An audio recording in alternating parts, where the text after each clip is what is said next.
Fala pessoal, tudo bom com vocês? Bater aquele papinho lá na hora do almoço com vocês, né? Falar sobre a última publicação, fato histórico de hoje.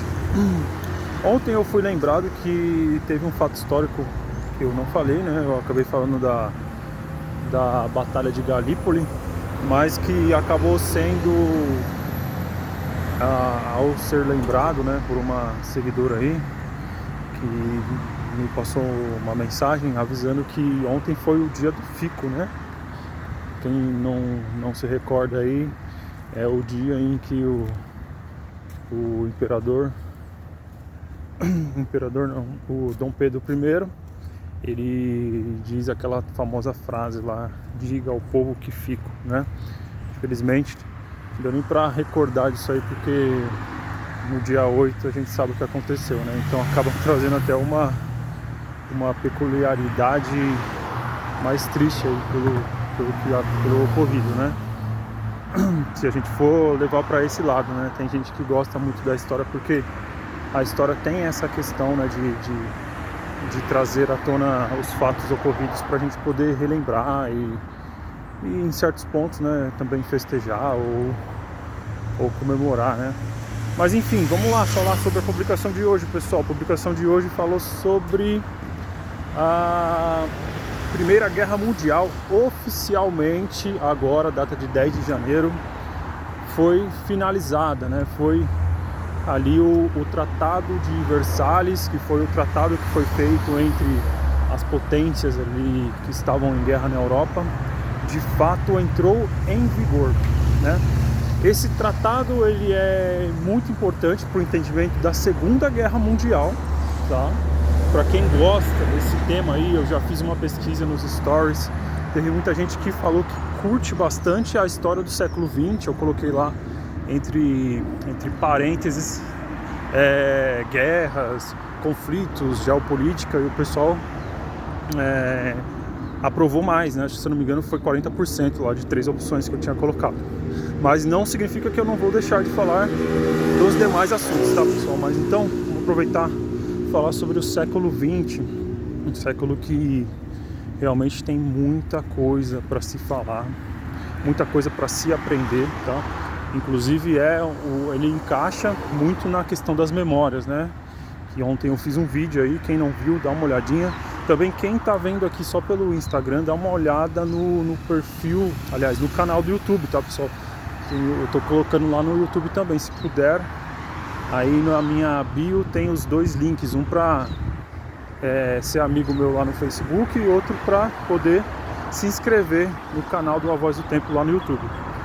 Então, quais são as coisas a se falar aí? Quem deu uma olhada na publicação viu que eu comentei que existem alguns historiadores que consideram esse tratado como uma das peças-chaves, né? Alguns até colocam como primordial para o entendimento da Segunda Guerra Mundial, porque ele, em tese, né, mas que na prática também podemos dizer, ele acabou sendo muito humilhante para os alemães, né? Por quê? Porque os alemães tiveram que diminuir seu exército, uma quantidade muito, muito pequena do império que era, né? Temos que lembrar que o exército alemão da época, ele era a herança do exército prussiano. O exército prussiano já chegou a ser considerado o maior e melhor, né, exército do mundo, tanto que até na Guerra do Paraguai aqui no Brasil foram contratados mercenários prussianos pelo fato deles terem essa fama atrelada a eles, né? Então era um exército que tinha uma hierarquia muito forte, tinha uma base muito, muito bem feita, né? E não é à toa que chegaram a ser contratados alguns prussianos para vir para o Brasil, né? Também vai explicar um pouco do problema que foi o que trouxe de problema econômico a guerra também. A Guerra do Paraguai trouxe bastante problema econômico para o Brasil, financeiro, né? E então, mas na questão da Primeira Guerra Mundial, acaba sendo tratada muitas vezes como uma guerra menor aí. As pessoas falam muito da Segunda Guerra Mundial, até pelo teor romântico, né? Não romântico de romance, tá, pessoal? Mas quando fala romântico é porque ela está muito retratada em livros de romance. E a gente fala muito, sempre a gente vê filmes, né? Indiana Jones, um dos filmes que eu adoro, assim, um dos filmes da minha infância, fala sobre a Segunda Guerra Mundial, fala sobre o nazismo, que é um inimigo que é fácil de você fazer um contraponto ali. Então, a Segunda Guerra Mundial, ela também tem uma característica no que é popular, né? no que é no próprio pop, né? Na cultura pop em si, muito grande. Então, a Primeira Guerra Mundial teve muita gente que morreu. Uma das coisas que eu gosto sempre de frisar é que no início, todos os que se alistaram, eles acharam que seria uma guerra rápida, né? Até eu mesmo, quando teve agora o conflito entre Rússia e Ucrânia, eu achei que seria uma guerra rápida também, questão de meses, né? Mas a gente está vendo aí, fevereiro agora, próximo mês, vai se completar um ano já, pessoal, que estão em guerra, os dois países aí, né? Teve muita coisa que aconteceu. Eu vou até fazer uma retrospectiva do que eu fiz na época de publicação sobre a questão do contexto histórico, tá? Tem muita gente, tem muita coisa a se falar. Eu acho que vai ser muito interessante para vocês. E então, na Primeira Guerra Mundial, o pessoal achou que ia ser coisa de meses. Então, estava muito em voga a questão do nacionalismo, né, pessoal, que eu falei também na publicação anterior. Todo mundo com um sentimento de pátria, todo mundo com um sentimento de unidade, se alistou, fizeram fila nos alistamentos.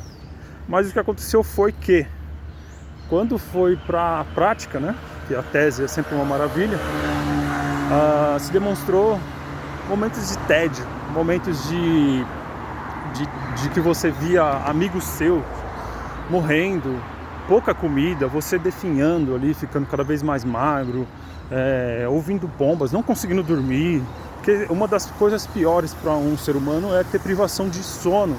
Então, às vezes a gente sempre está falando aí, se você pesquisar, você vai ver que a maioria fala que a gente tem que ter 8 horas de sono, né, para poder ter uma tranquilidade aí no dia a dia. Mas imagina só você dormir pouco, com barulho de bomba estourando, às vezes você tem que acordar por causa de alerta de gás nocivo, né?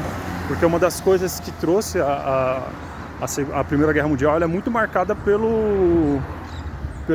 por esses gases venenosos que foram usados nas trincheiras.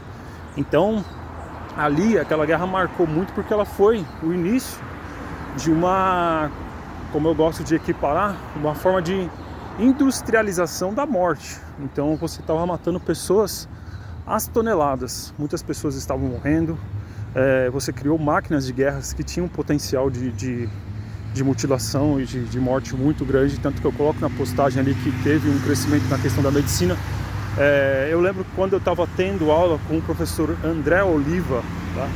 Grande professor aí da FMU, ele chegou a mostrar algumas imagens, né, de quadros, porque como na época não tinha foto colorida, eles pintavam quadros dos rostos das pessoas que acabavam sendo mutiladas. Cresceu muito a questão da cirurgia plástica. Por quê? Porque na cirurgia plástica você fazia essas correções nos rostos dos combatentes, e com o passar do tempo essas pinturas eram renovadas, faziam novas pinturas dos rostos das pessoas, né? Novos quadros, e ali eles iam avaliando a evolução das cirurgias. Então, muito do que hoje em dia a gente tem aí bem banalizado, hoje em dia a cirurgia plástica é uma coisa que a sociedade tem muito convívio, foi por causa da Primeira Guerra Mundial. Então, esse momento de intensa revolução industrial também se demonstrou na guerra, a criação de tanques de guerra, né, ou blindados, né, tem gente que não gosta de ser chamado de tanques de guerra, criação de gases nocivos. Tem histórias muito interessantes da Primeira Guerra Mundial. Se vocês quiserem, eu falo um pouco mais sobre a Primeira Guerra Mundial, mas por enquanto eu vou fechar por aqui porque o vídeo já está muito longo. E gostaria de mandar um abraço para todo mundo que está acompanhando. Vou ficar muito feliz se você puder compartilhar, né, fazer comentários. E tamo junto na luta. Vamos nessa, seguimos. Tchau, tchau.